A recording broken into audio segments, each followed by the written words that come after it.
bonsoir à tous. Nous espérons que vous allez bien par la grâce de Dieu. Nous savons que les temps sont difficiles et que beaucoup de gens sont en train de traverser de moments très très durs. Mais nous savons que par la grâce de Dieu, tout ira bien. Voilà encore aujourd'hui, une fois, nous sommes là dans votre émission Jeunesse, lève-toi. L'émission où l'Éternel est l'ami de la jeunesse. Si le frère John était là, il allait répondre, il allait donner la suite. Mais bon, je suis toute seule et il sera là bientôt. Nous espérons par la grâce de Dieu. Mais comme je l'ai dit dans les autres émissions, qui va bien et il va très très bien par la grâce de Dieu.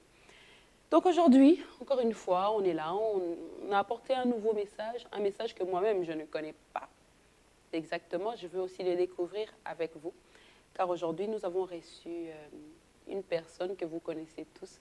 C'est lui qui nous a parlé de l'amour au sein de la chrétienté.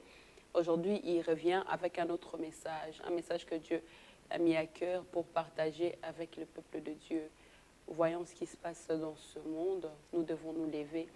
Ceux-là qui sont remplis de l'Esprit Saint, ceux-là que Dieu donne un message chaque jour, venez et partagez avec le peuple de Dieu. Sans attendre, je vais accueillir notre frère Hervé. Bonsoir. Bonsoir, sœur Anne. Ça va? Avec Jésus, tout va bien toujours. Amen, ça se voit, hein? Dieu fait grâce. L'élégance. Et surtout la vigilance. J'aime bien ça, surtout la vigilance, mais pas l'élégance. Mais quand même, on voit l'élégance. Même les païens aussi sont élégants, ma sœur. Oui, mais là, moi, je suis en train de voir l'élégance. Bon, bénissons Dieu pour ça. Amen. Donc aujourd'hui, le frère est là. Il va nous parler d'un message qu'il a apporté. Quel est alors le message que le frère avait apporté pour le peuple de Dieu? Le message que j'aimerais apporter aujourd'hui au peuple de Dieu, je préférerais qu'on puisse un peu parler sur l'Église, mais sur les dangers dans l'Église. Les dangers dans l'Église. Ok, j'espère que vous êtes prêts, parce que moi aussi je suis prête. Et le frère, on vous suit, on vous écoute, je vous laisse la parole. Premièrement, je commencerai d'abord par dire que l'Église, c'est quelque chose qui doit être sacré. L'Église, c'est un endroit qui est mis à part, hors de nos maisons ou de nos habitudes. C'est-à-dire que dans l'Église, nous devons trouver des choses qu'on ne retrouvera jamais ailleurs. Mais aujourd'hui, il y a tellement de choses que nous retrouvons dans l'Église qu'on les retrouve aussi ailleurs. Sans qu'on les retrouve dans les boîtes de nuit, on les retrouve ailleurs. Et ce qu'il faut même dire, comme on appelle une confusion, qu'on ne sait même plus définir c'est quoi une Église. Et de ce fait, l'Église a perdu sa définition. On ne sait plus encore définir l'Église. On ne sait plus dire ça c'est une Église ou c'est juste comme dans les langages communs on dit l'air ligablo ou l'air boutique. L'Église a changé de forme aujourd'hui. On les appelle maintenant aujourd'hui que non, c'est l'air boutique, c'est le fonds de commerce. Et voilà pourquoi je dis qu'il y a énormément un danger par rapport à ça. Il faut que nous essayons de s'élever. Et j'ai lancé un message fort pour dire que ceux qui peuvent changer cette génération et ceux qui peuvent changer cette Église aujourd'hui, c'est la jeunesse. Amen. Si la jeunesse dort aujourd'hui, c'est-à-dire que nos enfants qui vont venir après nous n'auront plus une Église. L'Église, c'est l'héritage que le Christ nous a laissé en fait.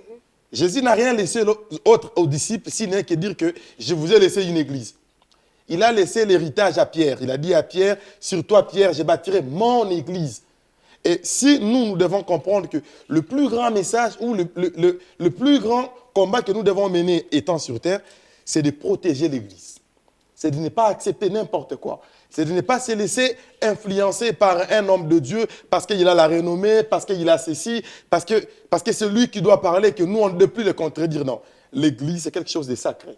L'Église, avant que je puisse toucher à d'autres détails, c'est pour d'abord que j'aimerais qu'on puisse comprendre que l'Église est la seule chose que le Christ a laissée pour nous, étant chrétien. Il n'a pas laissé le Saint-Esprit. Il n'a pas laissé la puissance. Il a laissé l'Église. Il a dit à Pierre, Pierre, sur toi Pierre, je bâtirai mon Église. Donc il faut d'abord que nous puissions comprendre que l'Église est la base de tout. Celui qui va être prédicateur, il va prêcher où? À l'Église. Celui qui va être chanteur, il va chanter où? À l'Église. Celui qui a une prophétie, il va prophétiser où? À l'Église. C'est-à-dire que l'Église est la base en fait. Donc l'Église est en danger. Voilà. Maintenant, quel est ce danger-là? Le danger qui est dans l'Église, ce sont maintenant les gens qui se retrouvent dans l'Église qui provoquent les dangers, en fait. Maintenant, nous avons des ministres de Dieu qui deviennent un danger. J'ai suivi il n'y a pas longtemps des hommes de Dieu qui ont changé les messages de l'Église.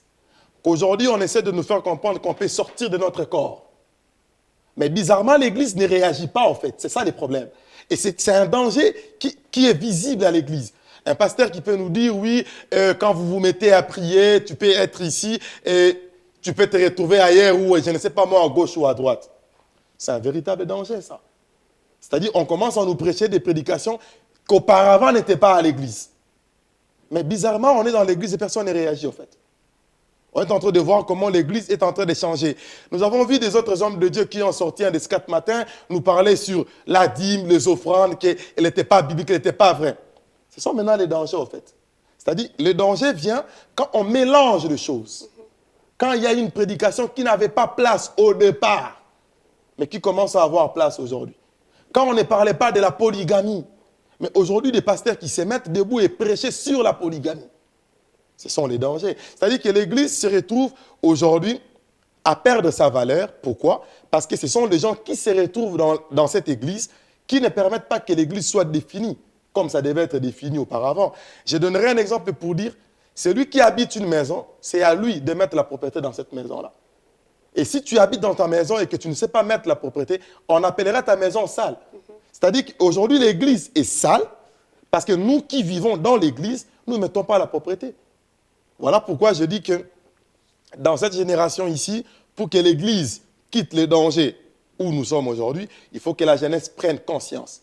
Parce que quand je dis même dans le danger dans l'Église, aujourd'hui, si les gens ne savent pas, il y a une réforme qui est en train déjà d'être établie sur la Bible, où on doit modifier la Bible, où on doit changer des passages bibliques, où on doit enlever là où on parle sur le mariage de l'homme et la femme. Maintenant, le mariage pour tous, dans 30 ans, sera dans la Bible. Et imaginons que si aujourd'hui, nous, on n'est pas prêts pour dénoncer ces choses-là, nos enfants et nos arrière-enfants auront une Bible déjà modifiée, où on va leur dire que le mariage pour tous est dans la Bible. Parce que nous avons vu même les hommes de Dieu défendre que oui, l'homosexualité, le mariage pour tous, on ne peut pas entrer sur les sentiments de quelqu'un. Et ce sont les dangers. Et admettons aujourd'hui, la Bible que nous utilisons aujourd'hui, dans 50 ans, elle est modifiée. Dans 50 ans, si Dieu fait grâce que je suis encore vivant, gloire à Dieu, mais je ne pense pas. Mais si jamais je suis vivant et qu'après 50 ans, mes enfants et mes arrière-enfants se retrouvent avec une Bible où on leur donne des passages bibliques, on leur dit que oui, le mariage pour tous est autorisé. Cette personne-là fait quoi à ce moment-là?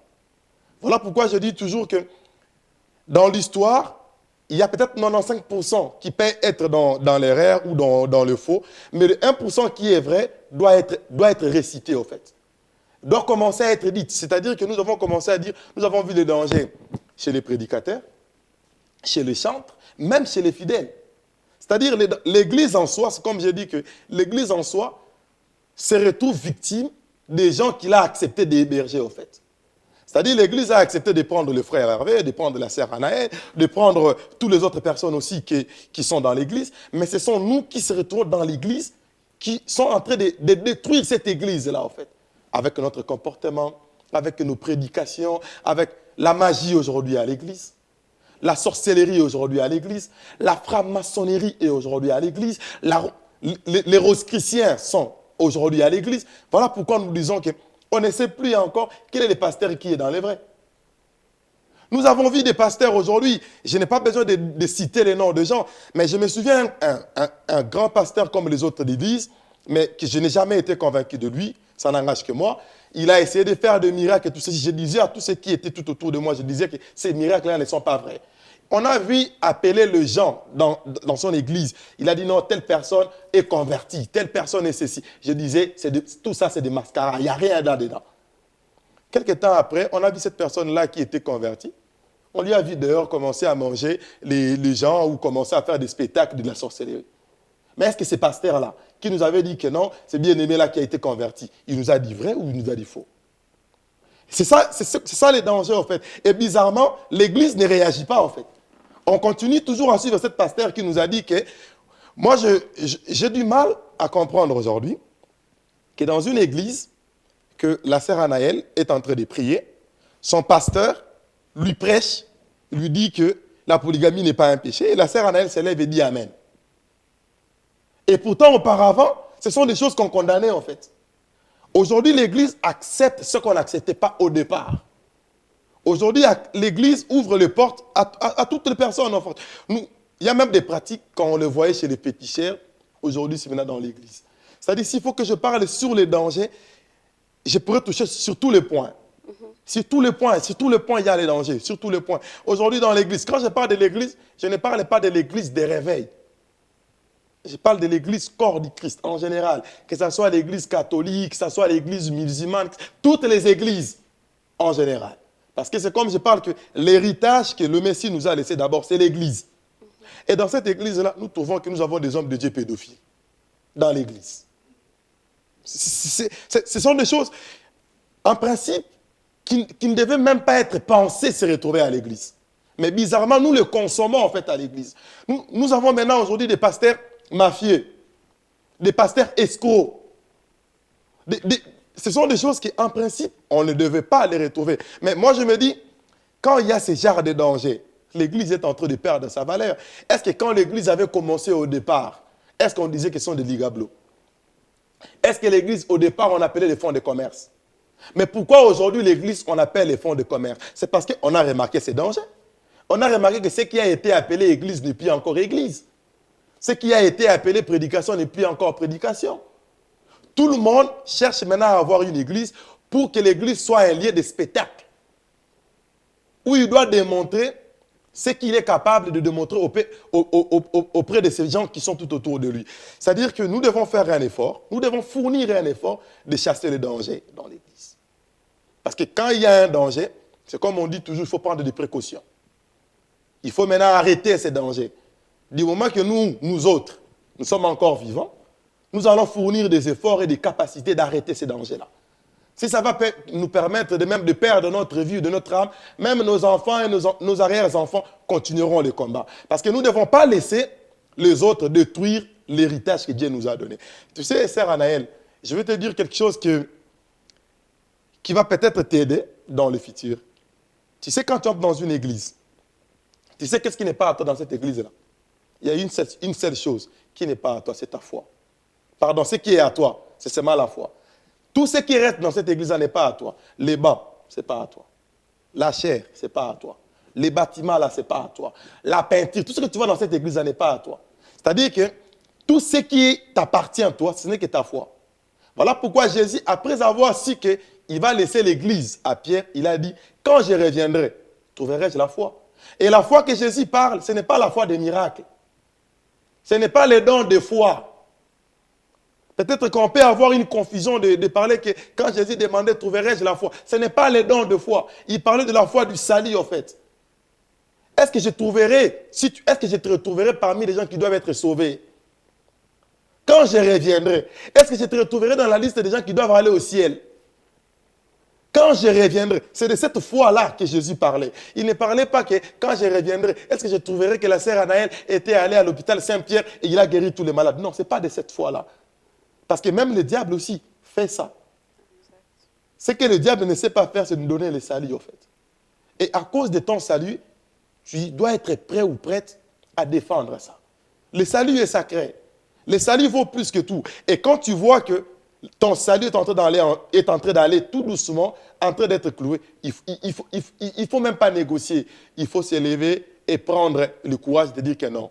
Là, les pasteurs vont loin. Là, les prophètes vont loin. Là, les hommes de Dieu vont loin. On nous essaye de... Je m'excuse. On nous essaye de nous mater un peu trop. Et moi, j'ai toujours dit, il y a la différence entre un message et un massage. L'église actuelle a besoin d'un message et non pas d'un massage. Aujourd'hui, on est trop massé par les hommes de Dieu. C'est quoi être massé? Massé, c'est-à-dire qu'on essaie d'adoucir. Quand tu vas un peu chez une masseuse ou chez un masseur, je ne sais pas comment on le dit, mais quand on essaie de te masser, c'est pour essayer d'alléger, d'essayer de te permettre d'être un peu allégé d'esprit. Mais on ne te donne pas, en fait, comment je peux dire, les conforts qu'il faut. C'est comme si j'ai aujourd'hui mal au dos, je peux aller dans une siège, je mets 2 €, je vais essayer de me masser, mais peut-être que ça pourrait juste essayer de me donner un peu de réconfort, mais ça ne sera pas la totale. Mais celui qui te donne un message te donne une vie.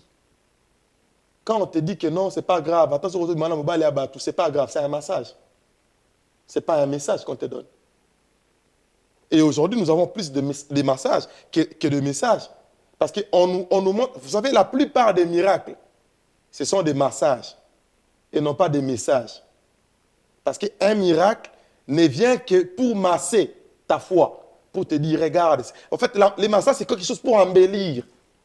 Ça va t'attirer. Et Jésus a dit quelque chose dans la Bible, il dit, mes brebis me connaissent et ils entendent ma voix. C'est-à-dire, un brebis n'a pas besoin d'un massage pour connaître que tu es son maître. Vous savez, quand tu retrouves un animal ou un chien, quand tu essaies de lui toucher comme ça, il peut être là. Mais si son maître l'appelle, si peut-être qu'il s'appelle Milou, Milou, il va quitter là où toi tu es pour aller là où son maître l'appelle. C'est-à-dire, c'est ça la différence. Nous devons quitter les massages et arriver là où il y a les messages. Parce que c'est le message qui sauve. Et aujourd'hui, le message est modifié à l'église. Là où on devait nous parler de Jésus, on nous parle plus de leur expérience. Là où Jésus devait être témoigné, on nous parle que non, j'ai été à Kasumbalé, ça, j'ai ressuscité 10 morts. J'ai été à Jakarta, j'ai ressuscité 50 morts. J'ai été à New York. Mais où est Jésus dans tout ça? Les miracles ne sauvent pas.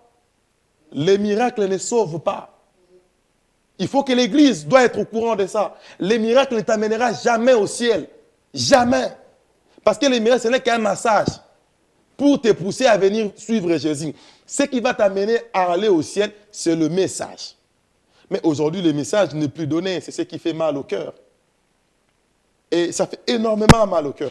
Et pour développer, pour aller encore loin, pour dire que, vous savez, quand il y a un danger qui s'annonce quelque part, si l'Église ne prend pas des précautions, ce n'est pas seulement les leaders qui vont se retrouver dans des problèmes, mais c'est même les fidèles qui se retrouvent dans cette église-là qui vont se retrouver dans des problèmes. Quand une maison est en danger, si les habitants de cette maison-là ne prennent pas précaution, le jour que cette maison-là va tomber, s'ils sont dans cette maison-là, et ils vont mourir. C'est-à-dire que nous devons nous élever maintenant. Du moment que l'église n'est pas encore, tout le monde ici est conscient, même ceux qui nous suivent, même peut-être la sœur Anaëlle, bon, je ne sais pas si elle partage la même pensée que moi, mais nous sommes conscients, nous avons vu, nous vivons les dangers dans l'église. Exact. Chez nos musiciens chrétiens, chez tout le monde. Donc c'est pour dire que, bien aimé, toi qui es en train de me suivre, toi qui es en train de nous écouter aujourd'hui, je te signale pour te dire que tu as une responsabilité à faire sortir l'église dans ces dangers. Tu n'es pas obligé de dire amen à tout.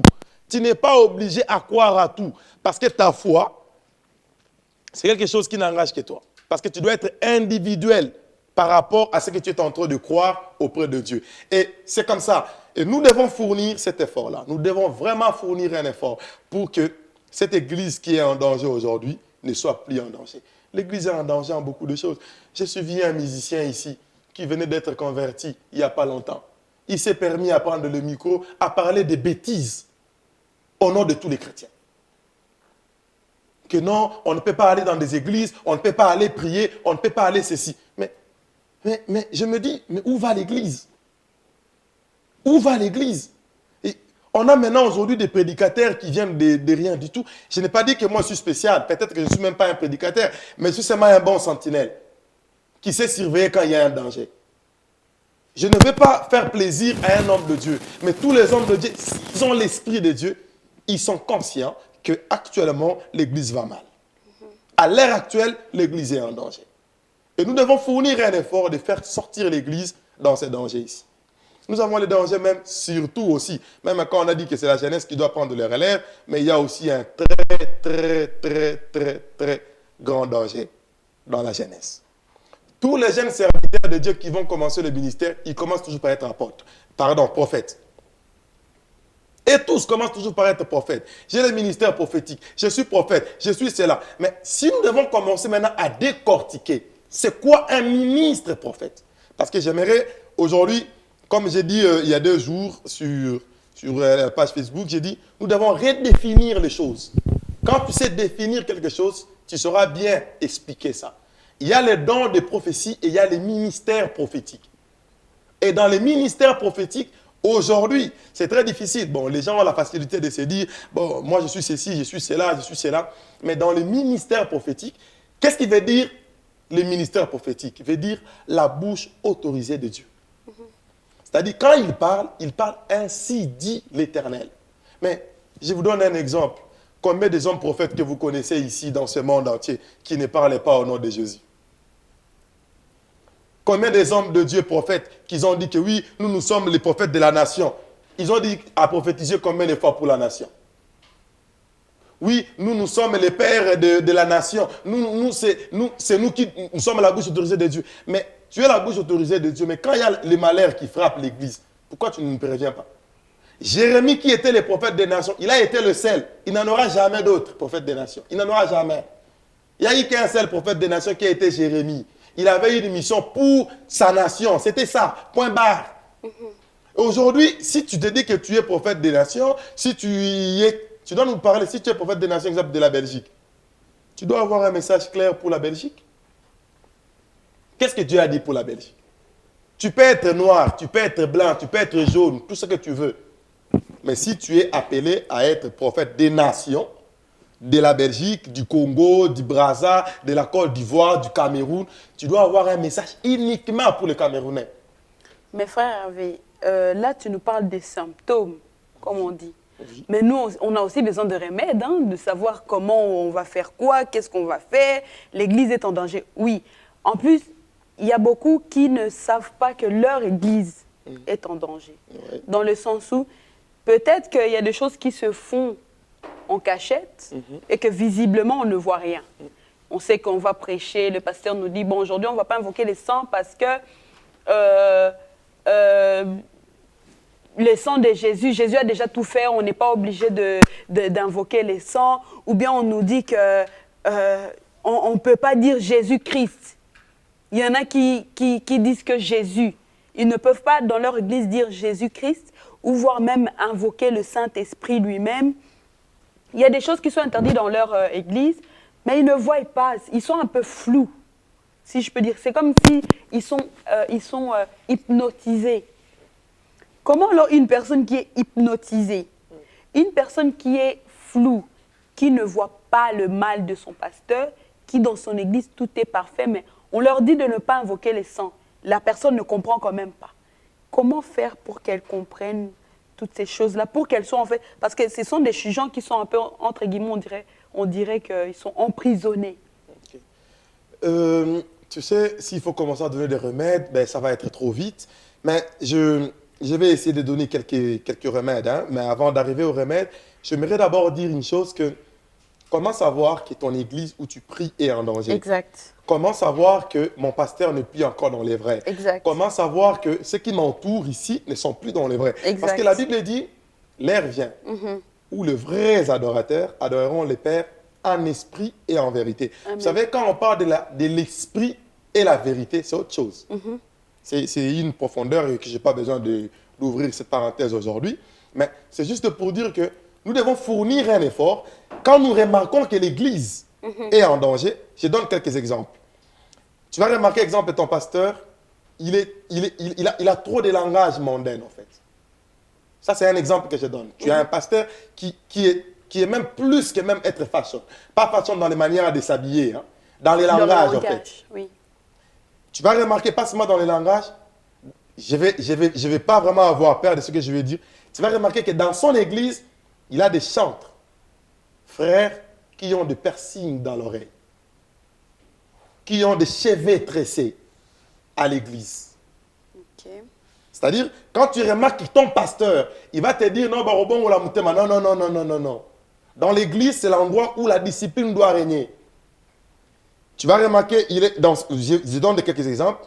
Vous avez des chantres qui ont des boucles d'oreilles, frères, qui ont des cheveux tressés.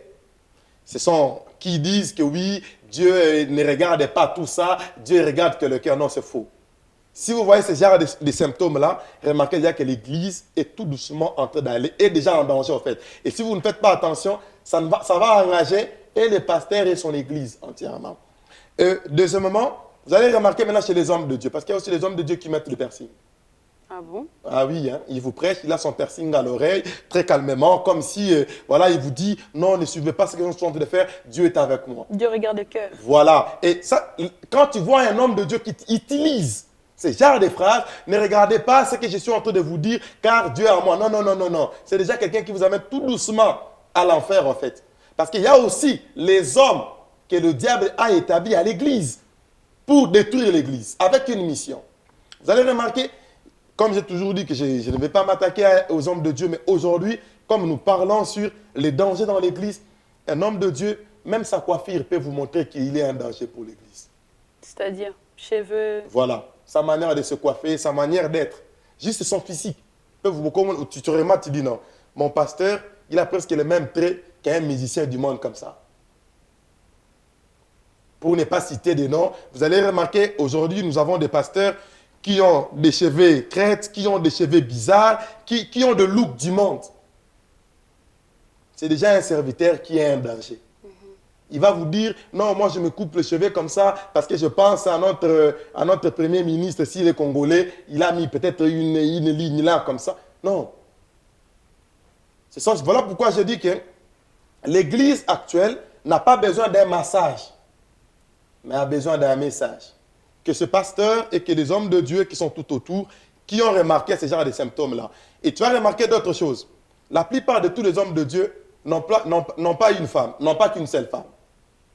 Tu vas voir que oui, le pasteur, il est pasteur, il est marié, il a encore une autre femme à côté là-bas, il a peut-être 2 femmes, ou bien peut-être les pasteurs, ou surtout cette histoire-là de oindre les mamans d'autrui et les sœurs d'autrui, de les oindre, je ne sais pas comment on arrive à les mentir au point de se laisser à un point où un homme comme ça, qui vient avec l'huile d'olive, je ne sais pas moi s'il l'a acheté où, mais il oint. Mais ça, c'est un véritable danger, ça. Mais ce sont des personnes que je disais tout à l'heure qui sont hypnotisées. Même voilà pourquoi je dis, si ton pasteur, bien aimé, si ta maman ou ta tante, tu connais qu'il part dans une église où on lui oint, on lui met de l'huile, qu'il quitte l'église là. Dieu n'est pas dans ça. Mais il faut préciser, oindre comment, où? Sur la tête? Non, mais on les oint les corps tout entier, on les oint les parties intimes. Au fait, moi j'ai toujours dit, moi je n'ai pas honte de dire certaines choses. Hein. Même si un homme de Dieu me trouve ici dehors, il envoie qu'on puisse m'empoisonner, qu'on puisse me tuer. Mais non. Ça ne va rien changer. C'est pour dire quoi? C'est pour dire quoi, sœur Anaël? Vous savez, moi j'ai toujours dit, hein, la vérité, tu peux être seul contre 1000 personnes. Tant que tu sais que tu es dans le vrai, reste dans le vrai. Amen. C'est ce qui est important. Il y a aujourd'hui les gens qui ont autorisé certaines choses à l'Église parce que par rapport à leur protection du ministère. Parce que non, bon, j'ai vu telle situation. Surtout les hommes de Dieu qui aiment toujours ne me juger point. Qui connaît l'alliance que moi j'ai fait avec Dieu? Non, non, non, non. Quand vous remarquez que votre pasteur commence à dire c'est mon alliance avec Dieu, sachez-le déjà que lui-même il a compris qu'il n'est plus encore dans les vrais. Et qu'il n'a pas besoin de votre jugement qui commence déjà à vous donner des symptômes que non, ne parlez pas ceci, ne dites pas ceci.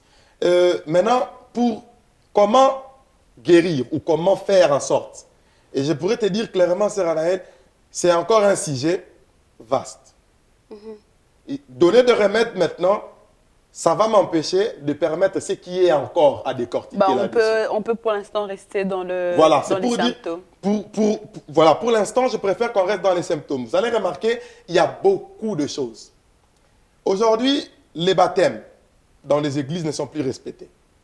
Vous savez, même parmi ce qui est capital dans l'église, les baptêmes. Combien de fois on fait des séances de baptême à l'église? Combien de fois on pousse des gens à être baptisés? Depuis que tu es entré dans ton église, on parle rarement du baptême. C'est l'église qui sont les symptômes qui doivent te prouver qu'ici, il y a un danger. Parce que quand on ne te parle pas de ton baptême, on ne te parle pas de ton salut. Et tu veux rester là où on ne te parle pas du baptême. On te dit non, on verra bien. On va programmer ça dans 3 ans. Et si le Messie retourne dans 3 ans, tu vas expliquer Dieu quoi? Que non, mon pasteur, il m'avait dit qu'on devait attendre dans 3 ans. On va programmer le baptême dans 3 ans. Oui, il y a des gens qui programment, ils disent que non, cette année ici, le Seigneur ne nous a pas convaincus, on va baptiser les gens dans 3 ans. On va baptiser les gens dans 1 année. Mais, sœur Anaël, tu sais, moi, quand je suis chez moi, quand je me mets à prier ou à lire la Bible, je lis d'abord la Bible est pour moi. Pourquoi pour moi? Parce que c'est mon salut. Exact. Et quand je comprends qu'il y a de ces choses où les hommes de Dieu jouent avec, moi, je ne suis pas là pour te donner amen. Hein. Je ne suis pas vraiment là pour te donner amen. C'est pour dire, si vous remarquez, on a aujourd'hui des hommes de Dieu qui ont amené les dangers dans l'église, qui nous fait sortir de l'argent dans les sacs. Nous avons aujourd'hui des hommes de Dieu qui nous font sortir des crocodiles ou je ne sais pas moi, des crapauds, Mais il y a aussi des unités dans le téléphone. Voilà, mais en fait, maintenant, je pose des questions. Ça apporte quoi à l'église? Dites-moi un peu. Je viens aujourd'hui à l'église, tu pries pour moi, il y a 5 000 euros qui sortent dans mon sac. Ça apporte quoi à l'église? Les spectacles. Voilà. Les clowns aussi, ils font ça. Voilà, c'est pour dire que aujourd'hui, l'église est en train d'accepter trop de massages pour rien. On vous masse, on vous dit, venez, vous avez un problème. Moi, j'ai toujours dit, hein, mourir pauvre ou mourir sans se marier ou sans avoir des enfants n'est pas un péché. Mais si, par exemple, comme on a dit tout à l'heure, qu'il y a aussi les serviteurs du diable qui sont rentrés dans les églises. Mais si, par exemple, une personne qui était déjà, comme on dit chez nous, marabout, mbikoudi, mandona, bon, il voit que bon, ces derniers temps, les gens vont plus à l'église, ils viennent plus ici. Bon, qu'est-ce que j'ai fait? Je prends juste ce que j'ai fait, mais je change juste le décor. Au nom de Jésus. Oui. Ça veut dire que cette personne n'a jamais été le serviteur du Christ. Son église qu'elle a bâtie, c'est l'église du diable. En fait, tu sais, il y a une chose. Dans la Bible, il y a un passage de la Bible qui dit, il y a eu des femmes qui sont parties voir un monsieur qui lui ont dit, ne nous épouse pas. Donne-nous seulement ton nom. C'est comme des gens, des Mbikoudi, les autres, qui n'ont pas besoin d'être serviteurs de Jésus. Ils n'ont pas besoin d'être servantes de Jésus. Ils utilisent juste le nom de Jésus. Et en utilisant le nom de Jésus, ça ne veut pas dire que tu l'appartiens. Mais le problème, c'est quoi? Nous parlons du danger. Comme je t'ai dit, le premier héritage que Jésus a laissé sur terre, c'était l'église. Pierre, sur toi, Pierre, je bâtirai mon église. C'est-à-dire, il aura tiré la pierre, il y a l'église des athées. Il a dit, Pierre, je te laisse mon église. C'est ce que Jésus nous a laissé. Tu peux être faux, tu peux être vrai. Mais du moment que c'est dans l'église, nous avons le droit de te chasser, en fait. Parce que nous sommes dans cette église-là. Du moment que nous comprenons que toi qui es là devant, tu n'es pas dans les vrais, nous avons le pouvoir de te chasser. Voilà pourquoi, en vrai dire, l'église n'est pas un bien privé d'un pasteur. L'église. Parce que l'église a le pouvoir de chasser le pasteur qui est dans l'église là, s'il fait des choses qui n'est pas conforme à la loi de Dieu. Mais nous sommes là, nous pensons que c'est le pasteur, tu vois, c'est lui qui est le maître. Laisse seulement. Non. Les pasteurs, nous étant église, nous étant fidèles de l'église, nous avons le pouvoir de mettre les pasteurs hors de l'église. S'ils ne marchent pas dans la conformité des hommes de Dieu, pasteur, tu nous avais dit que ce frère ici était converti. Tu as dit qu'il a laissé la magie, tu as laissé qu'il ne pratique pas. Comment ça se fait que 2 semaines après, il est reparti là-bas, il a repris la magie. Bon, pasteur, nous avons vu que toi, tu n'es pas dans les bons. On ne le cisse pas ou on le dit, frère, retourne au banc, qu'on va t'enseigner. Alors, dans ce cas-là, je pense qu'il n'y aura plus d'église. Non, il y aura d'église. Pourquoi? Tu sais, à l'ère actuelle, nous avons un exemple qui est un Élie. Il y a trop de balles. À l'heure actuelle, l'Élie qui est seul doit faire de sorte que, avant son départ, que les balles qui sont tout autour là, qu'il remarque qu'il y a un véritable Dieu. Le problème est qu'il y a des gens qui ont le vrai Dieu, mais qui n'ont pas le courage de les parler, de les dénoncer. Vous savez, servir Dieu, ce n'est pas la renommée, ce n'est pas être connu, ce n'est pas avoir fait une vidéo où il y a 100 000 personnes qui ont vu. Non, c'est pas ça. C'est pas parce qu'il y a plusieurs personnes qui te suivent derrière que tu es dans les vrais. Non. Oui, mais aujourd'hui, on verra même que nous avons des faux titres dans les vidéos qu'on nous met sur Facebook. Pour faire les vues. Pour faire les vues. Parce que, comme dira mon frère John, les vues sont devenues des amens. Et les j'aime sont devenus des amens dans nos Facebook et dans nos YouTube et tout. Mais je sais que ce message-là sera très, très long parce qu'on aura peut-être 10 émissions, pourquoi pas, avec le frère Hervé, pour qu'il puisse vraiment nous parler de ça, parce que c'est un message vraiment très profond, que je sais qu'aujourd'hui, on n'est même pas arrivé à un quart. Même pas. Et donc, je voudrais quand même un mot, un résumé par rapport à tout ce que tu viens de dire, pour pouvoir au peuple de Dieu d'attendre encore la suite prochainement. Je vais dire à quelqu'un qui est en train de me suivre, de savoir que le rôle que nous avons, nous sommes des sentinelles. Les frères Hervé, il peut peut-être être là, quelqu'un qui vient te dire que ton église est en danger. Si toi aussi tu peux t'élever pour commencer à contrôler ton église, tu remarqueras qu'il y aura des choses qui vont changer. Si nous aurons le courage de commencer à dire à nos pasteurs, à nos prophètes, à nos apôtres, à nos évangélistes et que non évangélistes, là tu es dans l'erreur, on aura moins de problèmes. Avec politesse. Bon, s'il veut qu'on puisse le dire avec politesse, tant mieux. S'il ne veut pas avec politesse, même la brutalité, du moment qu'on peut te faire passer les messages, c'est bon. Vous savez, un enfant, quand on lui dit avec douceur et qu'il ne comprend pas, il faut des fois le frapper. Non, mais on doit quand même respecter nos aînés. Mais, tu sais, moi j'ai toujours dit ça, sœur Anaël. Vous blaguez avec le salut, hein, vous les enfants de Dieu. Vous blaguez trop avec le salut. À cause d'un respect, à cause d'un sentiment, tu risques de perdre ton salut et ta foi comme ça parce que tu te dis, c'est mon aîné. Alors, si c'est mon aîné, il est dans l'erreur, quoi. Qu'est-ce que je dois faire? Il est dans l'erreur, il est dans l'erreur. Je le dis, je ne ferai jamais une prédication, exemple. Je ne ferai jamais une prédication pour dire que tel pasteur, il est ceci, comme les autres le font dans les émissions, pour venir dénoncer, à un magicien. Non, je ne le ferai jamais. Il m'arrive, je peux prier, Dieu peut faire grâce, que je suis en train de prier. Je regarde sur tous les hommes de Dieu qui sont ici à Bruxelles. Je sais que celui-ci, il n'est pas dans les bons, celui-ci qui n'est pas dans... Mais ce n'est pas mon devoir à moi de venir chercher un plateau pour commencer à dénoncer. Non, mais c'est Kingan, il n'est pas... Non, non. Je dis en général que l'Église est en danger. Si quelqu'un ne veut pas écouter, on va parler en brutalité. Et brutalité, Tokébé, t'as été en fait.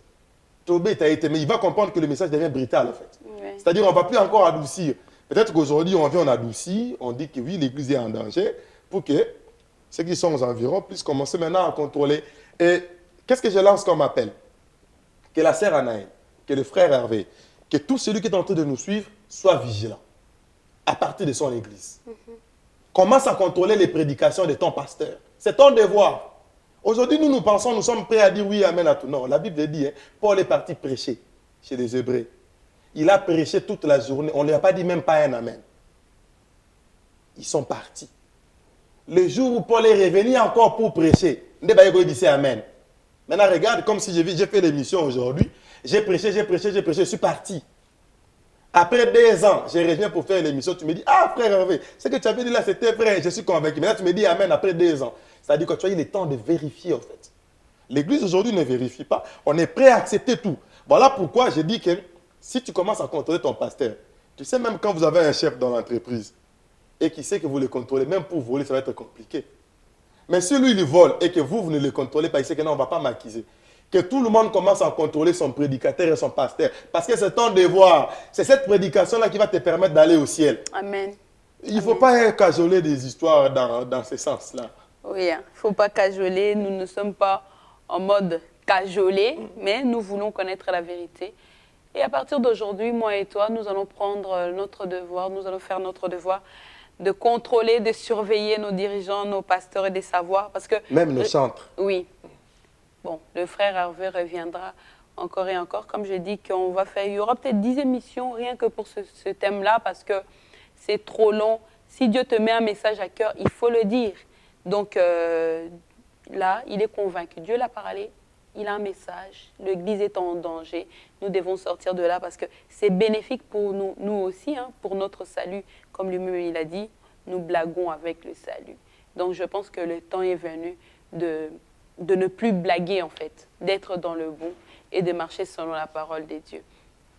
Et donc pour ça, moi, je veux vous dire au revoir, hein, mais sans oublier, je veux quand même vous rappeler notre rendez-vous du 20 février 2016. Hein. Donc dans moins d'1 mois, disons, nous serons ici avec un serviteur de Dieu, toute la jeunesse de la Belgique, du monde entier, pourquoi pas, vous êtes invités à venir participer à cet événement.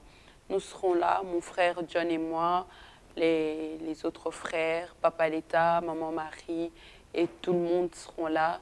Nous avons un prédicateur qui va nous parler surtout nous, la jeunesse, nous devons nous lever parce que nous sommes l'avenir de demain. Et donc, je sais que par la grâce de Dieu, tout se passera bien et nous serons bénis. Donc, je vous dis merci beaucoup de nous suivre et merci d'avoir suivi cette émission. N'oubliez pas, vous devez contrôler vos prédicateurs et tous ceux-là qui se disent chrétiens, mais qui, on ne sait pas s'ils le sont ou pas. Je vous donne rendez-vous jeudi prochain, à la même heure, même chaîne. À bientôt.